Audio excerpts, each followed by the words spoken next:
Hello dear friends, welcome है आप सभी का मेरे यूट्यूब चैनल पर। फ्रेंड्स, आज की इस वीडियो में हम जिस सब्जेक्ट के ऑब्जेक्टिव क्वेश्चंस पढ़ने वाले हैं वो है हमारा मेट्रोलॉजी एंड मेजरिंग इंस्ट्रूमेंट।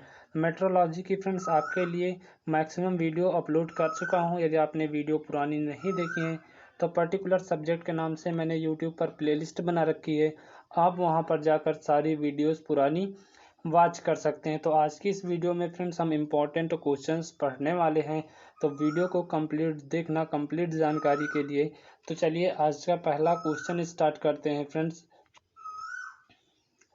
आपका पहला क्वेश्चन पूछा गया है कि मापन उपकरणों की सूक्ष्मता है। तो चार ऑप्शन दिए गए हैं फ्रेंड्स। ऑप्शन ए इसका राइट आंसर नहीं होगा, यहाँ पर पेन से टिक लग गया है, इसको आप देख लेना। आपका क्वेश्चन है मापन उपकरणों की सूक्ष्मता है। पहला ऑप्शन है मापा गया मान यानी कि मेजरिंग वैल्यू तथा एक्चुअल वैल्यू का जो अंतर होता है वो मापन उपकरणों की सूक्ष्मता होती है। सेकंड आपका ऑप्शन है मापन में न्यूनतम परिवर्तन जो मापा जा सके। थर्ड ऑप्शन है आपका संपीड्यता यानी कि समीपता है, ये आपका समीपता यानी क्लोजनेस, जिसके साथ एक माप सीधे मापन उपकरण द्वारा ली जा सके। और ऑप्शन नंबर 4 आपका किसी दिए मापन के लिए बार बार एक ही पाठ्यांक प्रदर्शित करने की योग्यता। तो चार ऑप्शन दिए गए हैं फ्रेंड्स, तो इसमें जो आपका राइट आंसर होगा वो यहाँ पर फ्रेंड्स ऑप्शन नंबर सी इसका करेक्ट आंसर हो जाएगा कि मापन उपकरणों की जो सूक्ष्मता होती है वो क्या होती है, समीपता, जिसके साथ एक माप सीधे मापन उपकरण द्वारा ली जा सके। तो यहाँ पर फ्रेंड्स ऑप्शन नंबर थर्ड इसका राइट आंसर हो जाएगा। चलिए नेक्स्ट क्वेश्चन पे चलते हैं। फ्रेंड्स, आपका अगला क्वेश्चन पूछा गया है कि निम्न में से कौन सा यंत्र अवयव के कोर के समांतर रेखा खींचने के लिए प्रयोग किया जाता है। क्वेश्चन एक बार फिर से रिपीट कर दूं आपके लिए। क्वेश्चन आपका पूछा गया है निम्न में से कौन सा यंत्र अवयव के कोर के समांतर रेखा खींचने के लिए प्रयोग किया जाता है। तो ऑप्शन नंबर ए आपका vernier calipers, option number second है आपका स्क्रू गेज, और ऑप्शन नंबर थर्ड है फ्रेंड इसका हर्माफ्रोडाइड, और ऑप्शन नंबर डी इसका डिवाइडर। इसका आप सभी लोग साथ ही साथ आंसर कमेंट करते जाइएगा।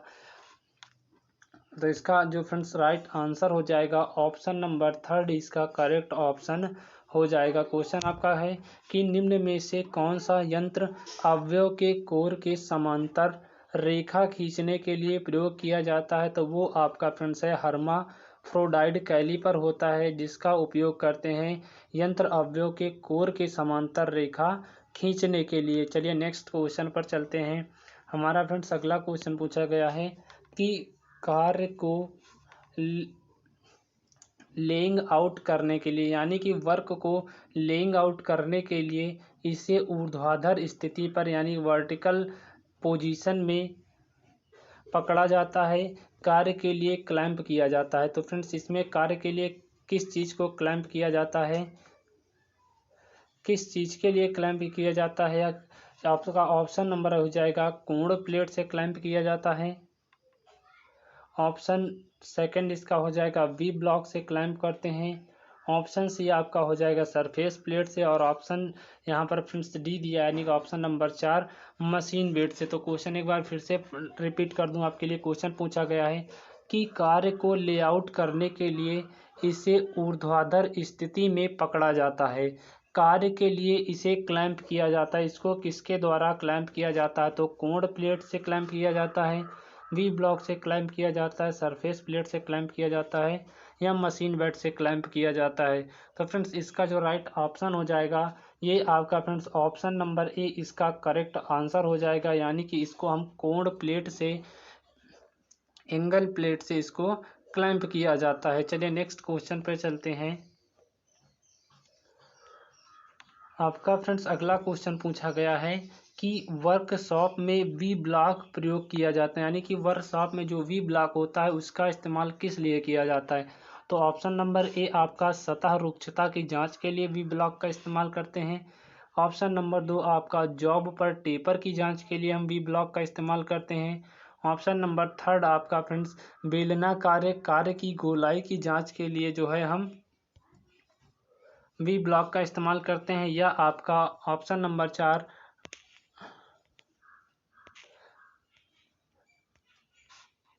अंडाकार माप की जांच के लिए हम वी ब्लॉक का इस्तेमाल करते हैं। तो इसका जो फ्रेंड्स राइट ऑप्शन हो जाएगा ऑप्शन नंबर यहाँ पर आपका फ्रेंड्स थर्ड करेक्ट हो जाएगा, यानी कि जो हमारा वर्कशॉप में वी ब्लॉक का प्रयोग किया जाता है वो बेलनाकार कार्य की गोलाई के जांच के लिए हम वर्कशॉप में जो है वी ब्लॉक का इस्तेमाल करते हैं। चलिए नेक्स्ट क्वेश्चन देख लेते हैं।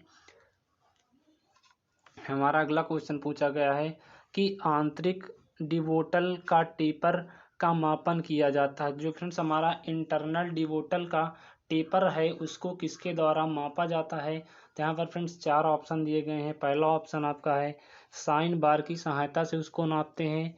दूसरा आपका है ऑप्शन मानक विधियों की गेंदे तथा स्लिप गेज की सहायता से इसको मापते हैं। ऑप्शन थर्ड आपका डायल गेज द्वारा नापते हैं, और ऑप्शन फोर्थ इसका है क्लिनोमीटर के द्वारा इसको नापा जाता है। तो क्वेश्चन एक बार फिर से सुन लीजिए। क्वेश्चन है आंतरिक डिवोटल का टेपर का मापन जो है किया जाता है। तो 4 ऑप्शन दिए गए हैं, जो इसका फ्रेंड्स राइट आंसर हो जाएगा ऑप्शन नंबर सेकंड इसका करेक्ट आंसर हो जाएगा, यानी कि आंतरिक डिवोटल का जो है टेपर उसका मापन किया जाता है मापन विमाओं की गेंदे तथा स्लिप गेंद की सहायता से जो है आंतरिक डिवोटल टेपर का मापन किया जाता है। चलिए नेक्स्ट क्वेश्चन पर चलते हैं। हमारा फ्रेंड्स क्वेश्चन नंबर 6 पूछा गया है कि मापन यंत्र की बारंबारता क्या होती है।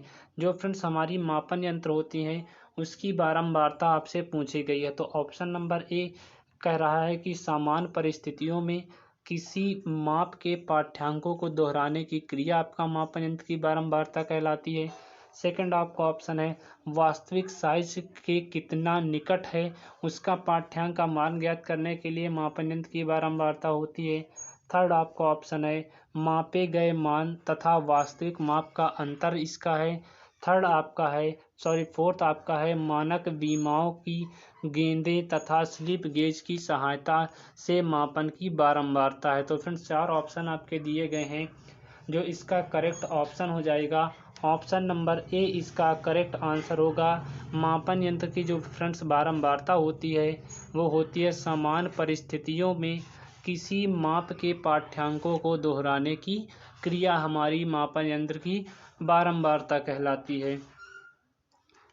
चलिए नेक्स्ट क्वेश्चन देख लेते हैं। क्वेश्चन नंबर 7 आपका फ्रेंड्स पूछा गया है कि गियर टूथ कैलीपर यानी कि गियर दांता कैलीपर निम्न प्रकार के गियर दांतों की कोरोडल थिकनेस ज्ञात करने के लिए प्रयोग किए जाते हैं। क्वेश्चन एक बार फिर से रिपीट कर दूं। क्वेश्चन आपका पूछा गया है कि गियर टूथ कैलीपर निम्न प्रकार के गियर दांतों की कोरोडल थिकनेस ज्ञात करने के लिए इनका प्रयोग किया जाता है। तो ऑप्शन नंबर फ्रेंड्स हमारा बीवेल गियर का, ऑप्शन नंबर सेकंड हमारा हेलिकल गियर का, ऑप्शन नंबर थर्ड इसका आपका वार्म गियर का, और ऑप्शन नंबर फोर्थ इसका स्पर गियर का प्रयोग किया जाता है। तो फ्रेंड्स 4 ऑप्शन दिए गए हैं, जो इसमें का राइट आंसर होगा वो आपका फ्रेंड्स होगा ऑप्शन नंबर 4 इसका करेक्ट आंसर हो जाएगा कि गियर टूथ कैलीपर जो है फ्रेंड्स आपका निम्न प्रकार के गियर दांतों की कोरोडल थिकनेस ज्ञात करने के लिए प्रयोग करते हैं। तो इस पर गियर की कोरोडल थिकनेस ज्ञात करने के लिए हम फ्रेंड्स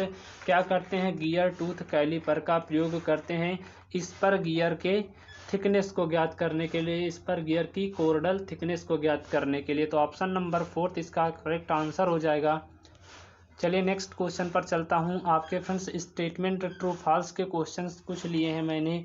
आपका अगला क्वेश्चन पूछा गया है कि छिद्र के आकार को स्थिर कर शाफ्ट के साइजों को बदल कर भिन्न भिन्न प्रकार के फिट प्राप्त करने की शाफ्ट आधारित प्रणाली कहलाती है। क्या ये आपका स्टेटमेंट सही है या आपका दिया गया स्टेटमेंट गलत है? एक बार फिर से आपका जो स्टेटमेंट लिखा है उसको एक बार फिर से रिपीट कर दूं। आपका फ्रेंड्स स्टेटमेंट कहता है कि छिद्र के आकार को स्थिर कर शाफ्ट के साइज को बदल कर भिन्न प्रकार की फिट प्राप्त करने की शाफ्ट आधारित प्रणाली कहलाती है। क्या ये आपका स्टेटमेंट जो आपका सही है या गलत है? इसका आप सभी लोग आंसर कमेंट करिएगा। छिद्र का आकार मतलब होल के साइज को जब हम क्या करते हैं, फिक्स करते हैं, और शाफ्ट का जो साइज है उसको हम चेंज करते हैं बार बार, और अलग अलग प्रकार के फिट प्राप्त करते हैं, तो क्या यह जो सिस्टम होता है वो शाफ्ट बेस सिस्टम कहलाता है? क्या ये आपका स्टेटमेंट सही है या गलत है? तो ये फ्रेंड्स आपका जो है स्टेटमेंट गलत हो जाता है, क्योंकि फ्रेंड देखिए, जब हम क्या करते हैं कि क्वेश्चन यहाँ पर देखिए, यदि हम छिद्र को क्या करेंगे, फिक्स करते हैं, तो वो हमारा फ्रेंड्स होल बेस सिस्टम कहलाता है, और जब हम शाफ्ट को फिक्स करते हैं तो ये हमारा शाफ्ट बेस सिस्टम कहलाता है। इन दोनों को याद करने की ट्रिक यही है कि जब आप फ्रेंड्स होल बेस सिस्टम को फिक्स करोगे तो वो हमारा होल बेस सिस्टम कहलाता है, जब आप शाफ्ट के आकार को फिक्स करोगे तो वो हमारा शाफ्ट बेस सिस्टम कहलाता है। तो यहाँ पर फ्रेंड्स आपका जो है ये स्टेटमेंट गलत हो जाता है। यदि हम शाफ्ट यहाँ पर होल को फिक्स कर रहे हैं तो ये हमारा होल सिस्टम प्रणाली कहलाता है, ना कि आधार बेस। तो ये हमारा स्टेटमेंट एकदम गलत है। चलिए नेक्स्ट आपका है, नेक्स्ट क्वेश्चन है फ्रेंड्स आपका, चूड़ी की सभी विमाएं सूक्ष्मता से मापी जा सकती हैं, तो किसके द्वारा चूड़ी की सभी विमाओं को हम सूक्ष्मता के द्वारा नाप सकते हैं? तो पहला आपका ऑप्शन है थ्रेड गेज के द्वारा, दूसरा आपका है पिच चूड़ी गेज के द्वारा, थर्ड आपका ऑप्शन है टूल रूम माइक्रोस्कोप के द्वारा, या चौथा आपका ऑप्शन है थ्रेड मेजरिंग मशीन के द्वारा। तो यहाँ पर फ्रेंड्स आपको चार ऑप्शन दिए गए हैं, तो इसका जो राइट आंसर हो जाएगा वो होगा टूल रूम माइक्रोस्कोप के द्वारा हम क्या करेंगे, चूड़ी की सभी विमाएं सूक्ष्मता से माप सकते हैं। तो यहाँ पर फ्रेंड्स आपका ऑप्शन नंबर सी इसका आपका ऑप्शन नंबर थर्ड इसका करेक्ट आंसर हो जाएगा कि टूल रूम माइक्रोस्कोप के द्वारा चूड़ी की सभी विमाओं को हम सूक्ष्मता से माप सकते हैं। चलिए नेक्स्ट आपका आज का लास्ट क्वेश्चन पूछा गया है कि साइन बार सूक्ष्म यंत्र यानी कि प्रिसीशन इंस्ट्रूमेंट की श्रेणी में आते हैं। तो फ्रेंड्स हमारा जो है साइन बार जो होता है, क्या ये सूक्ष्म यंत्र की श्रेणी में आते हैं? क्या हमारा स्टेटमेंट सही है या गलत है? इसका आप सभी लोग आंसर कमेंट करिए यस या नो में। क्या ये आपका स्टेटमेंट दिया गया वो एकदम सही है या गलत है? आपका स्टेटमेंट है कि जो फ्रेंड्स हमारा साइन बार होता है, क्या ये प्रेसिशन इंस्ट्रूमेंट की श्रेणी में आते हैं या नहीं आते हैं? इस सभी का आंसर जो है फ्रेंड्स हो जाएगा, जो हमारा फ्रेंड्स साइन बार सूक्ष्म यंत्र होते हैं यानी कि साइन बार प्रेसिशन इंस्ट्रूमेंट होते हैं, वो सूक्ष्म श्रेणी के अंतर्गत आते हैं। तो यहाँ पर फ्रेंड्स आपका ये स्टेटमेंट बिल्कुल करेक्ट हो जाएगा कि साइन बार जो है वो हमारा सूक्ष्म यंत्र की श्रेणी के अंतर्गत आते हैं। तो यहाँ पर फ्रेंड्स ये आपका दिया गया स्टेटमेंट बिल्कुल करेक्ट है, सही है। तो फ्रेंड्स उम्मीद करता हूँ आज का वीडियो आपको काफ़ी अच्छा लगा होगा, तो वीडियो को लाइक कर देना। चैनल पर आप पहली बार आए हो तो चैनल को ज़रूर सब्सक्राइब कर लेना, साथ ही बेल आइकन को ज़रूर प्रेस करना इसी तरह के लेटेस्ट वीडियोज़ के अपडेट हमसे रेगुलर पाने के लिए। और फ्रेंड्स जो आपको इसकी PDF है टेलीग्राम पर मिल जाएगी, टेलीग्राम की लिंक आपको नीचे वीडियो के डिस्क्रिप्शन बॉक्स में मिल जाएगी, तो वहां से जाकर आप टेलीग्राम ज्वाइन कर सकते हैं और PDF और नोट्स अपनी वहां से डाउनलोड कर सकते हैं। तो चलिए फ्रेंड्स मिलता हूं आपसे नेक्स्ट वीडियो में अगले इंपॉर्टेंट क्वेश्चन के साथ, अगले इंपॉर्टेंट टॉपिक के साथ। तब तक के लिए tata bye bye, take care, have a nice day, खुश रहिए, मस्त रहिए और पढ़ते रहिए। तो मिलता हूँ आपसे नेक्स्ट वीडियो में अगले इंपॉर्टेंट क्वेश्चन के साथ। थैंक यू आप सभी का वीडियो के अंत तक बने रहने के लिए।